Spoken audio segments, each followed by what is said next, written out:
अस्सलाम वालेकुम जी। तलाल अनवर आज एक न्यू वीडियो के साथ। अल्लामा इकबाल की एक नज़्म है बाले जिब्रील में, जिसमें अल्लामा इकबाल जो है वो ये बयान करते हैं कि अल्लाह ताला अपने फ़रिश्तों को कुछ हुक्म दे रहे हैं कि ज़मीन पे जाओ और ये काम करो।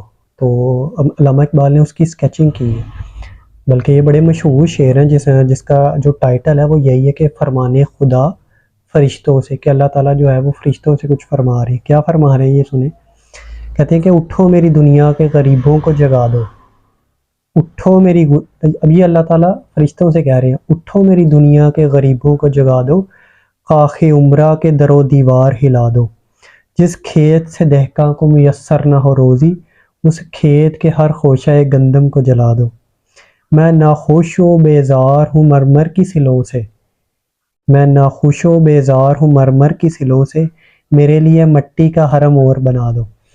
तो सुनाने का सबसे पहले मकसद ये है कि लेबर डे है, तो इस वजह से बहुत सारे स्टेटस लगेंगे कि तू कादर व आदल है मगर तेरे जहाँ में है तल्ख बहुत बंदा मज़दूर की औकात। तो ये बंदा मज़दूर जो है वो इधर तक कैसे पहुंचा, तो लेबर डे की कहानी क्या है वो सबसे पहले तो वो भी बताएंगे आपको। तो ये जो मैंने अभी तू कादर व आदल है, ये इस पे भी पहले मैं बना चुका हूँ, और ये भी बाले जबरील से है, जिसमें लेनिनिज़्म के बारे में बताया गया है कि जो लेनिन है वो जब अल्लाह ताला के हज़ूर जाता है तो अपनी फ़िलासफ़ी पेश करता है। तो ये सारा जो लेनिनिज़्म था, कार्ल मार्क्स था, ये सारा जो आया था ये कैपिटलिज़्म के अगेंस्ट आया था। ये कैपिटलिज़्म की रोकथाम, जो सरमायादाराना निज़ाम है उसकी रोकथाम के लिए आया था। तो उसके भी बारे में भी जो अल्लामा इकबाल जो है ना वो भी बड़ी खूबसूरत उसकी पोइट्री कर चुके हैं उसके बारे में भी। तो जो कैपिटलिज़्म है उसका जो सिंपल सा कॉन्सेप्ट है वो यही है कि जो किसी इंसान के काम करने की जो सलाहियत है, दूसरे लोग जो हैं या ग्रुप ऑफ पीपल जो हैं वो उसको हायर कर लेते हैं।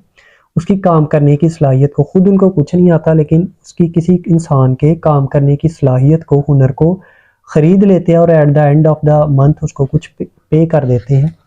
जिसकी वजह से जो काम करने वाला बंदा होता है, जिसकी सलाहियत, जिसका हुनर खरीदा जा रहा होता है, उससे ज़्यादा फ़ायदा नहीं होता। वो सिर्फ हैंड टू माउथ होता है, मंथली वेजिस पे काम करता है, डेली वेजिस पे काम करता है।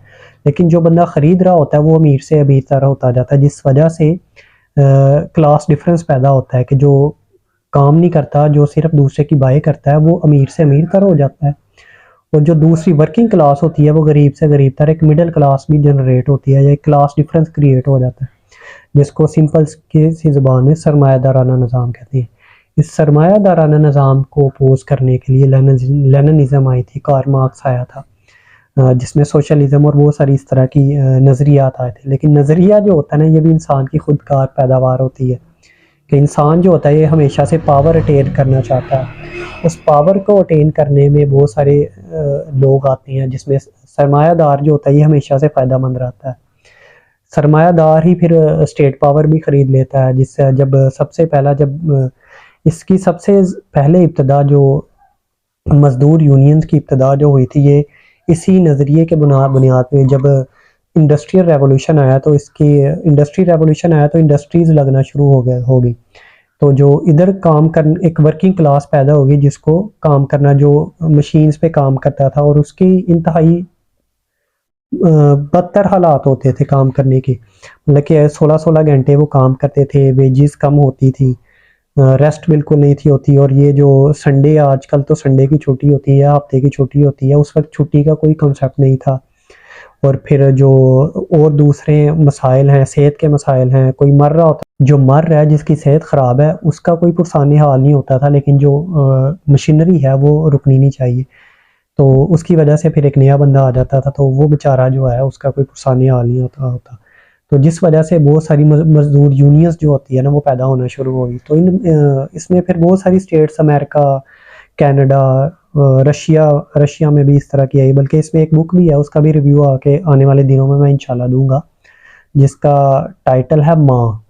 और रशिया का एक ये राइटर था मैक्सम गोर्की, उसने ये लिखी थी, और ये इधर ही पड़ी होगी मेरे पीछे बुक शेल्फ में। तो उसका भी इंशाल्लाह रिव्यू दूंगा। उसमें भी बहुत सारी इस तरह की यूनियंस के बारे में तज़किरा है, तो उसका भी इंशाल्लाह रिव्यू दूंगा। तो इस तरह से बहुत सारी जो यूनियंस, मजदूर यूनियंस पैदा होना शुरू हो गई, जिन्होंने अपनी डिमांड सामने रखना शुरू कर दी कि एक तो हमारे जो वर्किंग आवर्स है ये कम किए जाएँ, दूसरी हमारी डेली वेजेस ज़्यादा की जाएँ, हमें कुछ हमारी सेहत के बारे में हमें कुछ रिलीफ दिया जाए, फिर इस तरह और उनके मुतालबात थे। लेकिन फिर जो पता है कैपिटलिज्म का यही फ़ायदा होता है कि जिसके हाथ में पैसा होता है वो उसके हाथ में डंडा हो जाता है, वो ताकत ख़रीद लेता है। तो इसी वजह से उस वक़्त के जो सरमायादार थे उन्होंने क्या किया कि इनको दबाने के लिए, मज़दूरों की यूनियंस को दबाने के लिए फिर उन्होंने स्टेट मशीनरी खरीद ली, पूरा पुलिस खरीद ली कि पुलिस को पैसे देते थे, पुलिस खरीद ले तो फिर पुलिस को यूज़ करते थे अगेंस्ट दीज लेबर यूनियंस। तो फिर हुआ ये कि ये ऑपरेशन बढ़ता चला गया कि फिर आखिर आके एक शिकागो में शायद 1886 में एक बहुत ज़्यादा हड़ताल हुई। 1 मई को लोगों ने, बहुत सारे मजदूर जो है, वर्किंग क्लास जो है इकट्ठी हो गई और उन्होंने कहा कि आज हम काम पे नहीं जाएंगे, आज हमारी छुट्टी है। तो इस तरह फिर उस वक्त पुलिस सामने आई, पुलिस उधर कत्लो गारत हुई लोगों के। जाहिर सी बात है जब मॉब इकट्ठा हो जाता है तो मॉब की फ़िलासफ़ी कुछ और होती है, अकेले पर्सन की फ़िलासफ़ी जो होती है वो उसकी साइकी कुछ और होती है। अकेला इंसान जो होता है वो अमन परस्त होता है, लेकिन जब एक मॉब इकट्ठा हो जाता है तो उस वक्त जो होते हैं वो हालात ज़्यादा ख़राब होने के चांसेस होते हैं। तो उस वक्त भी यही हुआ कि मजदूर यूनियंस भी इकट्ठी थी और इसके अगेंस्ट जो स्टेट है या सरमायादाराना निज़ाम है उसने भी अपने बंदे आगे किए हुए थे, जिसकी वजह से बहुत कुछ लोग मरे भी, कत्लो गारत भी हुई। फिर दूसरे दिन उन्होंने स्ट्राइक किया तो इसकी वजह से ये चलता रहा। फिर आगे आके कुछ सोशलिस्ट लोग आए और उन्होंने कहा कि ये इस काम को तस्लीम किया जाए और 1 मई के लोगों की, एक तो ये जो लेबर्स हैं इनके वर्किंग आवर्स जो हैं ये कम किए जाएँ, 8 आवर्स किए जाएँ 16 आवर्स से, फिर इनकी डेली वेजेस ज़्यादा की जाए, हफ्ते में एक छुट्टी दी जाए, इनकी सेहत का ख्याल रखा जाए। तो इसमें बहुत सारी चीज़ें हैं। आजकल हमारे जो ट्रेनर्स हजरात हैं वो एक मैस्लो थ्योरी ज़रूर पढ़ाते हैं। मैस्लो थ्योरी एक एक्चुअली इंसान की एक शऊरी स्टेजेस हैं, हायरार्की ऑफ द नीड्स इसको कहते हैं, जिसमें सबसे लोअर जो है वो फिजिकल नीड्स होती हैं जो इंसान की भी होती हैं, जिसमें उसका रहना सहना, छत, तो उसकी बेसिक फिजिकल नीड्स आ जाती हैं, जिसमें उसका उसका उसने खाना पीना है, उसको रिहाइश चाहिए, उसको हेल्थ चाहिए, उसको एजुकेशन चाहिए। तो ये बेसिक मिसाइल होती है। तो उस वक्त भी उन लोगों ने यही अपनी बेसिक फिजिकल नीड्स जो है ना ये डिमांड की थी, कोई शोरी कोशिश नहीं थी। तो ये इस वजह से ये सारी लेबर मूवमेंट जो होती है ना चलती रही। लेकिन नज़रिया होता है ना, नज़रिया बिकता है। तो उस वक्त भी लोगों ने कहा कि ये नज़रिया अब क्योंकि ज़्यादा हो गया तो इस वजह से इनकी बात मान लेनी चाहिए, इनको लूटने का कोई और अंदाज ढूंढना चाहिए। तो लेनिन ने भी फिर इसके बारे में बहुत सारे अच्छे अल्फाज कहे थे कि ज़ाहिर सी बात है जो सरमायादार ना निज़ाम होता है या जो लोगों से फ़ायदा उठाने वाले लोग होते हैं वो फिर लोगों की बात मान के उनसे फ़ायदा निकलवाने के लिए कोई और तरीका ज़रूर अपना लेते हैं। तो 8 आवर्स तो कर दिए गए, लेकिन ज़ाहिर सी बात है इस निज़ाम को ख़त्म नहीं किया गया। तो लेनिनिज़्म जो है या कार्ल मार्क्स जो है, इसके कैपिटलिज्म जो है ये बेसिकली बरकरार रही, लेकिन वर्किंग क्लास की कुछ मुतालबात मान के उसको थोड़ा सा रिलीफ दिया गया। और जो 1 मई है फिर उन लोगों की याद में मनाया गया, उन लोगों की कुर्बानियों की याद में मनाया जाता है जिन्होंने वो सारे झगड़े अपने सर लिए और कत्लो गारत हुई और कुछ बहुत सारे लोगों की डेथ हुई, कुछ लोगों को फांसी पर लटका दिया गया। तो ये उनकी मेमोरी में जो है ना ये मनाया जाता है। तो इस वजह से बल्कि आज भी बहुत सारे लोगों ने ये लगाया होता है कि तू कादर आदल है मगर तेरे जहाँ में है तल्ख बहुत बनता है मजदूर के औकात। इससे ऊपर बड़े बहुत अच्छी पोइट्री अल्लामा इकबाल ने ये लिखी हुई है कि वो जब लेनिन जो है वो खुदा के हजूर जाता है तो क्या कहता है कि ये इल्मी हिकमत, ये तदब्बर, ये हुकूमत, पीते हैं लहू देते हैं तालीम मसावात, है दिल के लिए मौत मशीनों की हुकूमत, एहसास मुरव्वत को कुचल देते हैं आलात। तो ये लेकिन इससे क्या करें, आवाज़ उठाने वाले पाकिस्तान में मसूद अहमद साहब कहते हैं ना कि हमारे यहाँ बड़े मशहूर जो एक राइटर हैं, तो वो कहते हैं कि पाकिस्तान में जो आवाज़ उठाता है अपने हक के लिए सबसे पहले तो उसको ढूंढा जाता है और फिर उसको उठाया जाता है। तो इसके बारे में भी अल्लामा इकबाल ने कुछ कहा हुआ, तो वो भी मैं पढ़ता जाता हूँ क्योंकि बहुत सारे लोगों को मेरी बातें गरां गुजरेंगी। तो अल्लामा इकबाल ने भी इसके बारे में लिखा है जिसको बागी मुरीद के नाम से उसका टाइटल है। छोटा सा किताब है, तो कुछ 4 शेर हैं इसके, लेकिन मैं 2-3 पढ़ूंगा कि हमारे यहाँ ये होता है ना कि कोई अपने हक के लिए आवाज़ उठाता है तो उसको बागी का लक़ब दे दिया जाता है कि ये बागी है, इसकी सोच बागियाना है, इसकी सोच जो है ना ये इंतशार फैला रही है, अनारकी फैला रही है। तो इसके लिए भी अल्लामा इकबाल ने बहुत खूबसूरत नज़म कही है, किता कहा है जिसका टाइटल है बागी मुरीद के नाम से।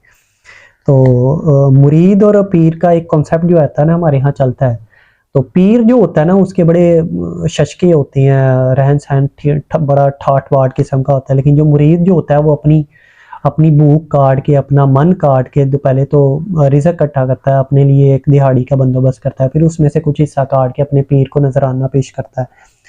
तो वो जो मुरीद मुरीद जब देखता है कि पीर, मेरा जो पीर है उसके इतने शहाना रहन सहन है, लेकिन मेरा क्या है, तो वो जब मुरीद इस तरह का देखता है, वो जब आवाज़ उठाता है, तो उसके बारे में अल्लामा इकबाल साहब कह रहे हैं बागी मुरीद के कि हमको तो मुयस्सर नहीं मट्टी का दिया अभी, हमको तो मुयस्सर नहीं मट्टी का दिया अभी, गर पीर का बिजली के चिरागों से है रोशन, नजराना नहीं सूद है पीराने हरम का, नजराना नहीं सूद है पीराने हरम का, हर खरकाए सालूस के अंदर है महाजन, मेरास में आई है इन्हें मसनद अरशाद, जागों के तसर्रुफ में अकाबों के नशीमन।